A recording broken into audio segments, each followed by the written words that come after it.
En fait, le secteur agroalimentaire pour le canton de Fribourg est un secteur qui est historiquement très important.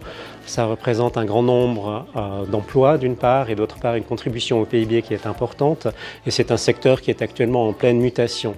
Et quelque part, c'est la raison pour laquelle c'est important de réfléchir à une stratégie dans le domaine agroalimentaire pour penser et réfléchir à l'agroalimentaire du futur d'une part. Et puis d'autre part, réfléchir comment est-ce que le canton de Fribourg peut y trouver sa place. Alors le thème de la journée, l'agroalimentaire fribourgeois, bien entendu, question très intéressante, notamment pour développer son avenir. Son avenir avec des enjeux que chaque produit, on va dire, alimentaire fribourgeois va connaître des défis, je dirais, de société, d'environnement. Donc c'est d'abord pour se placer si nos questions que nous nous posons sont bel et bien partagées par d'autres acteurs. Eh bien, aujourd'hui, je suis là en tant que directeur général de la HESSO Fribourg, qui regroupe 4 hautes écoles, l'ingénierie, la gestion, la santé et le travail social. Et puis un intérêt particulier, puisqu'on est aussi des acteurs pour la recherche appliquée et le développement. Et comme on développe une stratégie agroalimentaire, on peut aussi apporter nos contributions en tant que haute école pour justement la mise en œuvre de cette stratégie agroalimentaire.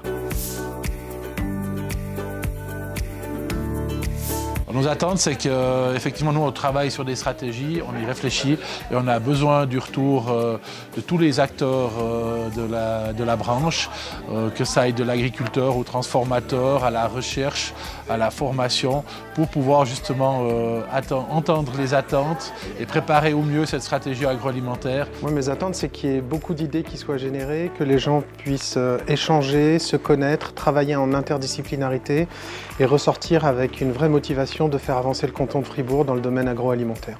Alors justement que l'artisanat il soit aussi entendu, malgré qu'on soit entouré de grands groupes ou des entreprises plus grandes, on est content de donner aussi la voix à des petits artisans. C'est déjà de pouvoir comprendre quelle est la réalité de chacun qui œuvre tout au long de ces chaînes de valeur. Parce qu'on s'aperçoit que leurs problèmes ne sont pas tous identiques. Et on ne peut pas résoudre un problème global si on ne connaît pas les sous-problèmes. Alors vraiment très intéressante parce qu'en fait, le canton de Fribourg est très fort dans ce secteur agroalimentaire, de la production à la commercialisation, en passant par la transformation.